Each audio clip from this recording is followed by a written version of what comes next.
The coffee machine had just started sputtering when I realized I was already gone. Not physically, I was still there, sitting at the edge of the bed with one sock on, my shirt halfway buttoned, watching her breathe in that heavy, drooling kind of sleep that only comes after 5 cocktails and 0 accountability. She looked peaceful. That's what broke me the most. She looked peaceful after what she said. I didn't even ask her anything. I hadn't provoked it. There wasn't a fight, no accusation, not even tension in the room. Just her breath smelling like gin, and her voice slurred, soft like a secret she couldn't keep in anymore. I was never attracted to you, not ever. She said it like a joke, like she was whispering a dare to the ceiling fan. Then she smiled, closed her eyes, and knocked out cold. That was 2 hours ago, and I haven't moved since. The coffee maker clicked. My body flinched. I looked over at the closet I organized by color, the framed photo she made me hang of her and her cat. The cat died 3 years ago. The diffuser she swore helped her anxiety, but only made the room smell like fake pine and slow failure. I thought, I don't live here anymore. Not in the dramatic sense. I mean, it literally didn't feel like my home anymore. And maybe it never was. She had fallen asleep in the middle of a sentence. Her last act of honesty, a grenade tossed into the room with no intent to check for survivors. And here I was, trying to decide whether to cry or brush my teeth. I stood up. Not with any big moment. No clenched fists. No tearful soundtrack. Just quiet. A tired kind of quiet that sits in your chest like wet laundry. I started packing. Not like a man escaping. More like a man cleaning up after a party he didn't know he hosted. One duffel bag. A few button-downs. My worn-out laptop. The book she never returned to the library, and I took the fine for. The toothbrush I'd replaced 3 times even though she never noticed. And that stupid gift card to the steakhouse we never went to. I took it all. But not out of spite. Out of proof.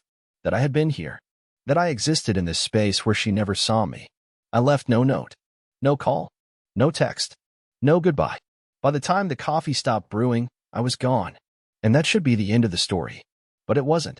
Because the next day, I got a call from someone I didn't even know existed. Someone who said things about her that didn't just confirm what I feared. They made me realize I had no idea who I'd really been sleeping next to for the past 7 years. I'll get to that. But first, I need to tell you what I found in the drawer behind the mirror. The one I was never allowed to open. I didn't intend to open that drawer. Honestly, I'd forgotten it existed. It was one of those slim, strange compartments tucked behind a vanity mirror in the bathroom, one of those features you see during a house tour and think, cool, and then never use again. She always said it was broken. Jammed. Don't bother with that old thing, she told me the week we moved in. So I didn't. For almost 7 years, I just didn't. But that morning, after I walked out, I came back. Not for her. Not to confront. I didn't even knock. I returned because I realized I had left my passport in the top bathroom drawer, the one underneath the sink where we kept old receipts, razors, and random charger cables. I figured I'd sneak in while she was probably still asleep, grab the document, and vanish again before she even knew I'd stepped inside. But when I opened that drawer, something caught my eye. The mirror. The faintest glint along the edge told me the hidden latch was undone. And for reasons I still can't explain, not anger, not curiosity, just this weird numb instinct, I reached behind the glass, pushed with my thumb, and heard a soft click. It opened. Inside were things I wasn't supposed to see. I know that because nothing about what I found made sense. First, there was a phone. Not hers. A different one. Older, but not ancient. No lock screen. I tapped the button. Battery still had charge. And what I saw made my stomach shrink into something cold and wet. Messages. Hundreds of them. All from one contact. M.B. Flirty, intimate, unfiltered messages going back years. Not weeks. Not months. Years. Photos too. Some innocent. Some not. I sat down on the toilet lid like I'd been punched. It wasn't the betrayal that hit hardest. It was the normalcy of it. The way she messaged this M.B. like it was routine. Like I was the distraction. The filler. The background noise. I didn't recognize the number, but then I found one message that said, "Still can't believe he bought the retreat story. You're bad." Face with tears of joy. I scrolled further and found one that said, "I'll wear the necklace you gave me. If he notices, I'll say it's from a work raffle. He never asked anyway." She was right. I didn't ask. I never asked. I was so desperate not to seem controlling that I left every door wide open and hoped she'd feel free enough to stay. But she used that freedom to build a separate life, one where I was the unknowing placeholder. I checked the last message timestamp. It was from the night she passed out. Can't wait to see you again. He suspects nothing. He still believes I love him. There it was, in ink, in letters I couldn't unsee. Proof that what she said while drunk wasn't a fluke. It was the truth she'd been living behind my back. And still, the drawer wasn't done with me. Next to the phone was a small velvet pouch.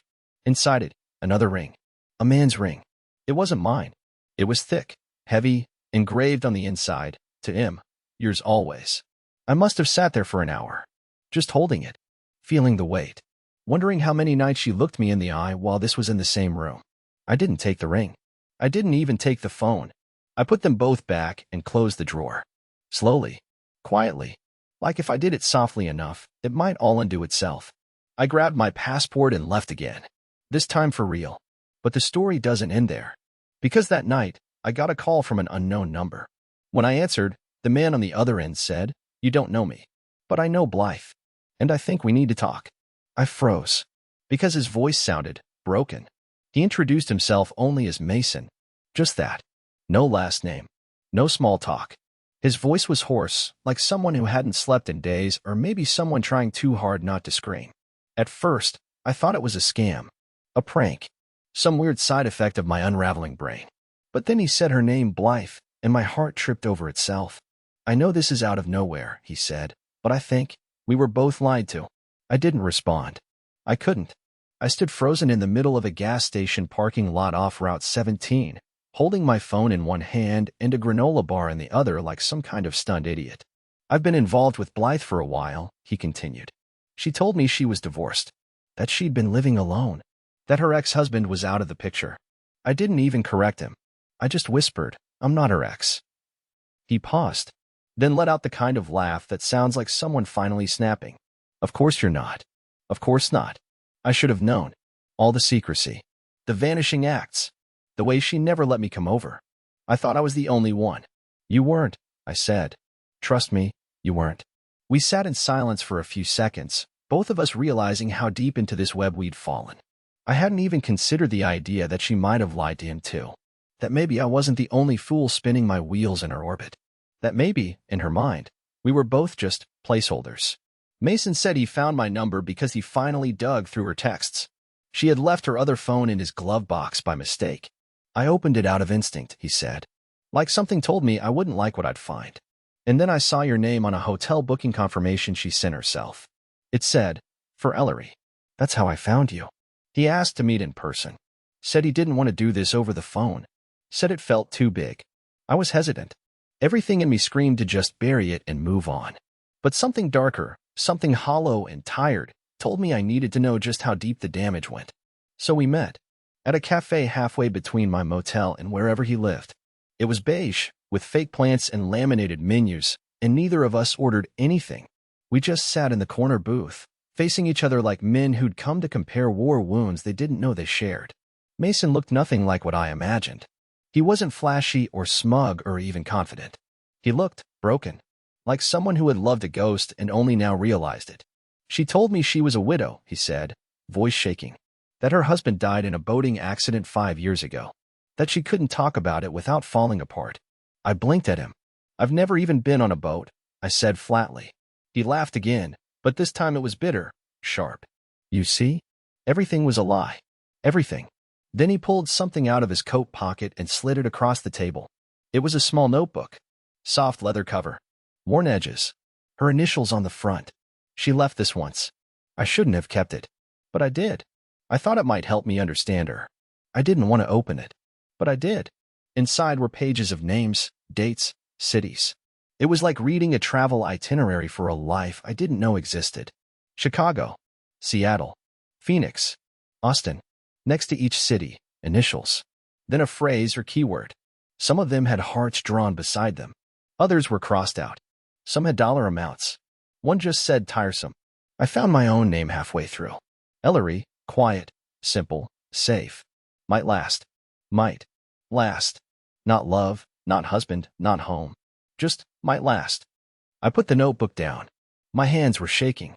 Mason stared at me and said, "She's not who we think she is." No, she wasn't. She was someone else entirely. A woman playing life like chess while the rest of us were playing checkers with blindfolds on. I left the cafe without finishing the conversation. I couldn't breathe. I couldn't think. But I knew what I needed to do next. I was going back to the house. Not to see her. To find the truth. The full truth. Because there was one drawer left. The one she did let me open. The one I thought I understood. I was wrong. She always said it was where she kept the boring stuff. You know, warranty manuals, expired coupons, takeout menus we never used, and old receipts from stores that didn't even exist anymore. That bottom drawer in the hallway dresser was the one place I never thought to check because it wasn't forbidden. It was the drawer that squeaked too loud, jammed on one side, and smelled faintly of mint and old paper. So why did I go back to it? Maybe it was Mason's face when I told him about the notebook. Or maybe it was the feeling I had the moment I left that cafe, that something was still hiding in plain sight. The secrets she buried weren't all tucked behind mirrors or stuffed into burner phones. Some of them were staring at me the whole time, and I just hadn't looked. I waited until she was out of the house. I still had my key. She hadn't changed the locks. Maybe she didn't think I'd ever come back. Maybe she assumed I wouldn't want to. She'd gone out that afternoon, probably meeting someone. I didn't care anymore. I was past rage. I was past grief. I was somewhere colder, somewhere mechanical. I moved through the house like a quiet storm. No drawers slammed. No steps echoed. Just a strange hush, like the house itself was bracing for the truth. I knelt in front of that drawer and pulled it open. At first, it was what she said. Old envelopes. Menus from places that had been shuttered for years. A birthday card from her mother, unopened. Receipts from Target. A dusty instruction booklet for a humidifier we never owned. But underneath it all, I found something else. A blue folder. No label. Just thick, textured paper and a metal clasp. When I opened it, my mouth dried instantly. Inside were photographs. Dozens of them. And not of me. Men. Strangers. Different cities. Different contexts. In some, she was with them, smiling, holding hands, sitting across tables. In others, it was just them, unaware, like she had taken the photo from a distance. A few had post-it notes attached. One said, "Talkative but clings." Another, "Good apartment. Might revisit." Another, "Didn't ask many questions." It wasn't a scrapbook. It wasn't a memory book. It was a roster. She had documented them, categorized them, reviewed them like some twisted human inventory. And then, there it was. A photo of Mason. Same jawline. Same tired smile. But beside his picture was a note I hadn't seen coming. Married. Doesn't know yet. Sloppy, but loyal. Risky. Then I found one of me. Not a photo I remembered. It looked like it had been taken while I was cooking in the kitchen. My back was turned. I was wearing that ugly green shirt she always told me to throw away. Underneath my picture. Stagnant. Trust too easily. Could be useful. Could be useful. I don't know how long I sat there. The folder still open on my lap. My breathing got shallow. My hands tingled. It felt like my own reflection might reject me if I dared to look in a mirror again. I took a few photos of the pages with my phone. I wasn't sure why. Maybe I needed proof. Maybe I thought one day I'd need to remind myself I wasn't crazy. That this happened. That I wasn't imagining the cruelty. But then, tucked into the back of the folder, I found one last envelope. Sealed. Heavy. My name written across the front in her handwriting. My heart paused. I didn't open it right away. I stood. I walked to the kitchen. I poured a glass of water and couldn't even bring myself to drink it. And then I sat at the table. With the letter. With my name staring back at me in her neat, surgical script. And I opened it. Inside was something I never expected. Something that would change how I saw not just her, but myself. It wasn't a confession. It was a plan. A plan I was never meant to read. The paper smelled faintly of lavender and ink. Not the kind of ink that's printed in a factory, but the kind that comes from a good pen, a deliberate hand. The envelope was thick, smooth, and sealed with a small golden sticker, as if it held an invitation instead of what it really was, the single most disturbing thing I've ever read in my life. The first line wasn't a greeting. There was no "Dear Ellery." No fake warmth. No performance. It just started. If you're reading this, then I've made a mistake. I stopped. The hairs on the back of my neck rose, and I swear I felt the walls of our kitchen shift. The room didn't feel the same. I didn't feel the same. She had written this knowing one day I might open that drawer. She hadn't locked this away in some vault. She hid it among napkin coupons and dryer lint, because she didn't think she had to hide it. I always knew you were the kind who would never leave first. You were predictable. Not in a bad way, just safe. Which is what I needed then. I know that sounds cruel, and maybe it is, but I needed stability after the disaster that was Julian. You gave me that. And you didn't ask for much back. I appreciated that. Truly. Julian. I'd never heard the name. But the way she wrote it, the disaster that was Julian, suggested it wasn't some high school fling. It was a chapter of her life. One I didn't know existed. A fire she never told me she survived. But safety gets boring. That's not your fault. It's mine. I kept trying to find a reason to fall back in love with the life we built. The routines, the rituals, even the silences. But eventually, I started feeling like I was living next to someone instead of with someone. And I know you felt it too. You just weren't brave enough to say it. She had underlined the word brave, as if what she was doing, hiding lovers, building lists, double lives, was bravery. I kept reading. I don't expect forgiveness, but I did try to make something work. I didn't know how to leave without hurting you. I figured you'd stay as long as I let you.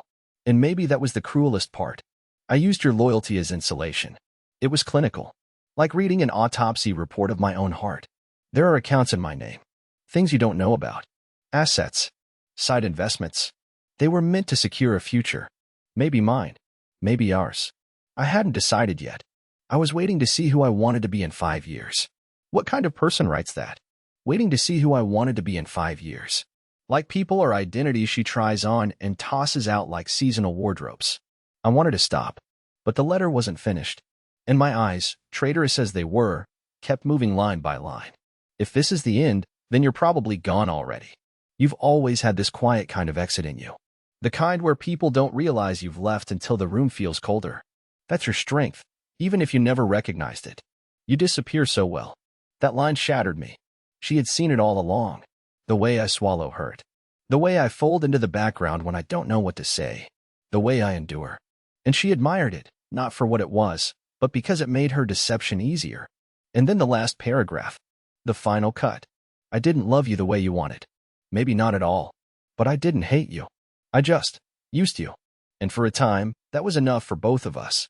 I folded the letter back up with fingers that felt numb. I didn't cry. I didn't scream. I sat there at our kitchen table while the wind rattled against the windows like something trying to get in. And suddenly, I understood everything. The way she changed her hair without asking what I thought. The time she laughed too hard at her phone and turned the screen away. The business trips that always had missing receipts. The notebook, the roster, the second phone, the ring for another man. They weren't accidents. They weren't breakdowns. They were choices. Intentional, methodical choices made by someone who never planned to be who she pretended to be. But here's the twist you don't see coming. She was planning to leave me. Not in the way I left her, but legally, financially, completely. Because inside that same envelope, beneath the letter, was a document. A draft. Of a legal petition. For full asset separation. She was going to cut me out of everything. The house. The shared account. Even my own royalties from the little publishing press I started. There was a clause that would have left me with nothing but my name. She hadn't filed it. But it was dated for next week. She wasn't going to tell me. She was going to disappear me. I put everything back where I found it. Took nothing. Said nothing. And left again, even quieter than the first time. But this time, I wasn't just walking away. I was preparing. Because 2 days later, I received an email from someone who had been watching her longer than I had, someone who had seen her pull this before. And they had proof. Of something so much worse. I didn't recognize the name. It landed in my inbox like a splinter, no subject line, no introduction. Just 5 words in the preview that stopped my breath cold. You're not her first victim. It was from a burner account. No profile picture. The name attached to it was just JS. But the message? The message read like someone watching from a distance, someone who knew everything I had just begun to understand.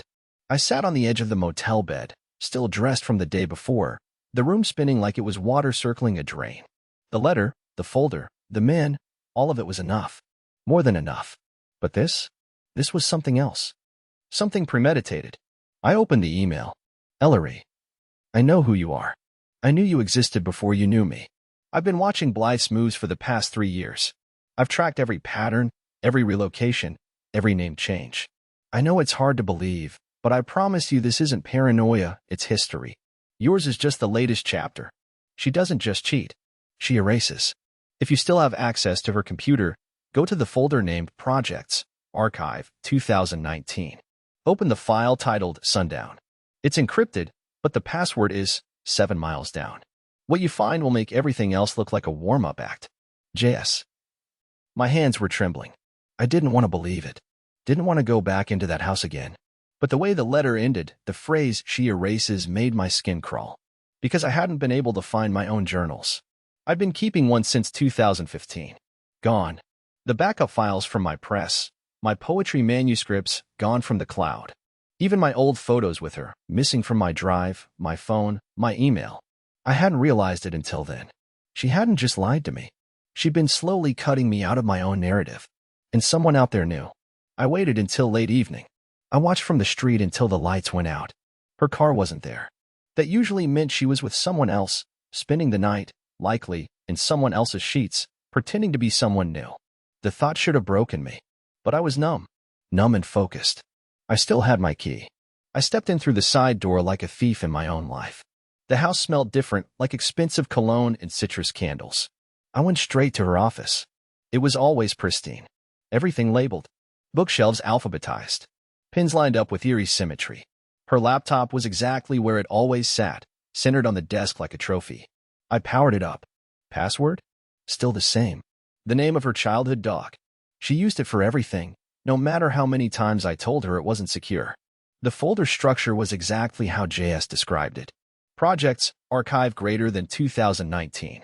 There it was, sundown.docs. My heart nearly ruptured. I typed the password 7 miles down and waited. The file opened, and everything I thought I knew shattered. It wasn't a journal. It wasn't a novel or work file or business draft. It was a full psychological profile. Detailed notes. Names. Personalities. Habits. Weaknesses. Dozens of men. Categorized. Documented like a field study. With timestamps, locations, emotional manipulation strategies. She had written things like B. Craves validation. Withhold praise to create dependence. K. Abandonment issues. Use silence. Retreat before pushback. M. Current emotionally fragile. Possible to extract investment. Test during conflict. Each entry read like a strategy guide. But what turned my stomach inside out was my name at the very top. E. Passive. Quiet. Delays confrontation. Loyal to a fault. Financially risk-averse.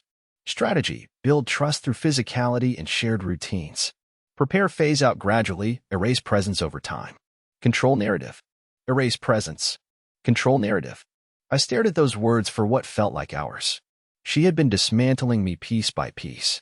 Not just cheating. Not just lying. She was studying me. And then the file ended with one line. Note. If exposure risk occurs, pivot. Deny. Gaslight. Play victim. I stood up and nearly blacked out. I stumbled toward the hallway, gripping the wall like the house itself was shifting under my feet. I had loved her, and she had kept plans. My phone buzzed. Another email from JS. Now do you believe me? She did the same to my brother. He never recovered. She hollowed him out and moved on. He took his own life 2 years ago. She never looked back. She's dangerous, Ellery. And I think you're the first one who might actually be able to stop her. I didn't sleep that night because I realized something terrifying. She wasn't just a manipulator. She was practiced. And I was never meant to survive her story. I didn't leave the house right away. I couldn't. My legs wouldn't move the way I wanted them to. My brain felt like it was wrapped in fog. I sat in her chair, the same one she used for Zoom calls and company meetings, like it might explain something to me. Like maybe the walls would whisper the parts one still hadn't figured out. Because no matter how much I uncovered, how much JS revealed, or how many documents I found, there was still a part of me gripping at the edge of denial. Some weak and pathetic part hoping all of it could somehow be explained away. That I'd misunderstood. That I'd overreacted. That this version of Blythe wasn't real. But then I opened her email. Not her secret one. Her real one, the one I'd seen her use 1,000 times, the one with her name and her old college tagline. She always left it logged in. She never imagined I'd dig deep enough to care. I searched her drafts folder. And that's when everything snapped. There were messages in there. Unsent, but ready. Dozens of them. like preloaded missiles, waiting for detonation. One addressed to her friends, another to her company, one to my mother. Each email painted a different version of me. Ellery the paranoid, Ellery the jealous, Ellery the emotionally unstable man who had shown signs of obsession, Ellery who became controlling after financial struggles. One email included a vague reference to verbal episodes and increasing volatility. She was setting up the story, planning the exit route, preparing her version of events before anything happened. It wasn't just manipulation, it was warfare. She wasn't going to just leave me. She was going to erase me, drag my name through the dirt, and then make sure no one would believe me if I ever tried to tell the truth. And I think, in her mind, she'd already won. I was the kind of man who backs down, who absorbs pain instead of returning it. She counted on that. She built her whole escape plan around it. But something inside me shifted. Not anger, not revenge. Something colder. Clarity. I took photos of everything. Her file. The email drafts. I uploaded them all to a private drive, then backed it up again in another cloud under a different name. I didn't know what I'd do with the evidence yet, but I knew I had to preserve it. And then, I did something I hadn't done in years. I went back to the one place she hated. My father's cabin. She hated the dust. Hated the drive. Said the lake smelled like mold. But the truth is, she hated it because it was mine. Something untouched by her fingers. A place I never allowed her to shape. I sat by the old fireplace with my laptop glowing against the logs and a USB stick in my pocket. I opened a blank document, and I wrote everything. Every message. Every whisper. Every night she came home late. Every cold look across the dinner table. Every "you're overthinking it," and every "you're too sensitive." I wrote about the drawer, the folder, the photographs, the email from JS. I even wrote about the notebook, the profiles, the plans. I poured it all out into 30 pages of cold, awful truth. No emotion, just facts. And then I signed it. Ellery Thomas Fail, the man you erased. I printed 5 copies. Mailed one to JS. Mailed one to my lawyer. Mailed one to her company's HR department. Mailed one to her mother. And kept the last one for myself. I don't know what I expected. Maybe silence. Maybe panic.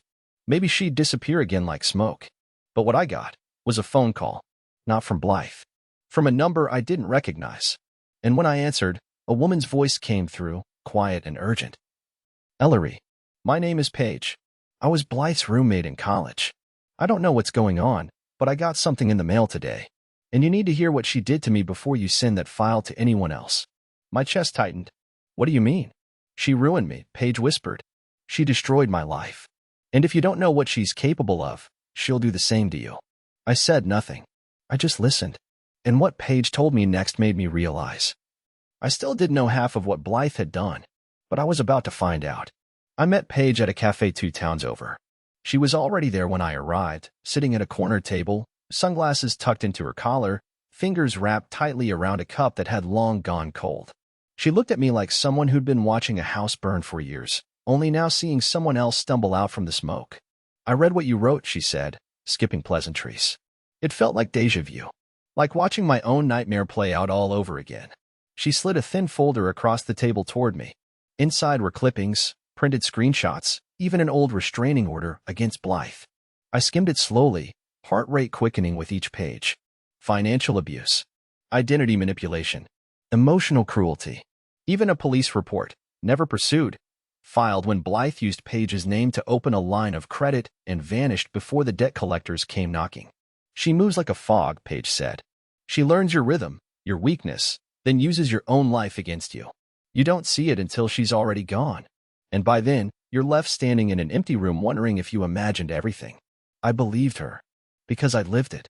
I gave Paige a copy of my own documentation, the emails, the file names, the photographs, the draft petition she thought I'd never find. We sat there for 3 hours, stitching together 2 different chapters of the same story. When I left, I knew exactly what I needed to do. I didn't call Blythe. I didn't confront her. There was no shouting match, no melodrama. That would have been her arena, where she twisted facts and rebranded victims as villains. No, I took a different path. I met with my lawyer the next morning. We drafted a legal response to her unsigned petition, but I beat her to it. I filed for divorce on the grounds of malicious deception and preemptive financial fraud. Thanks to the documentation I gathered, and Paige's sworn statement, We were able to freeze the accounts before she could move a cent. Her company, after receiving the anonymous file I mailed, launched an internal ethics review. They discovered she had manipulated her corporate expense reports and lied about her marital status on several legal forms. The fallout was quiet but severe. Blythe was invited to resign. And then came the final piece. The letter I wrote, not the one for evidence, but the personal one, the last thing I ever gave her, arrived at her door the same morning the court notice did. You said I disappear well. You were right. But this time, I didn't vanish. This time, I rebuilt. I never heard from her again. No calls. No apologies. No denials. Just silence. And that silence became peace.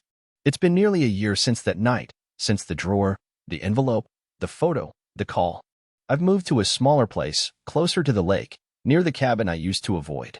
I started writing again, not just about pain, but about healing. I published a short collection of essays called Ghosts in Our Teeth. It's not a bestseller or anything, but it's mine. Sometimes, I still think about her. Not with hate. Not even with sorrow. Just with the kind of detachment you reserve for a dream that once held you hostage but lost its grip over time. Paige and I keep in touch. She's stronger now, too. She's working on a book of her own. Maybe one day we'll co-write something. Not about her. Not about revenge. But about survival. About after. Because there is an after. That's the part one didn't believe when I first walked out the door. I thought my story ended with a quiet exit and a full tank of gas. But the real story? It started when I stopped waiting for someone to love me back and finally remembered how to love myself. So if you're reading this, wondering if you're the only one, you're not. There's life after betrayal. It's slower. It's softer. But it's yours. And for the first time in years, mine is finally mine.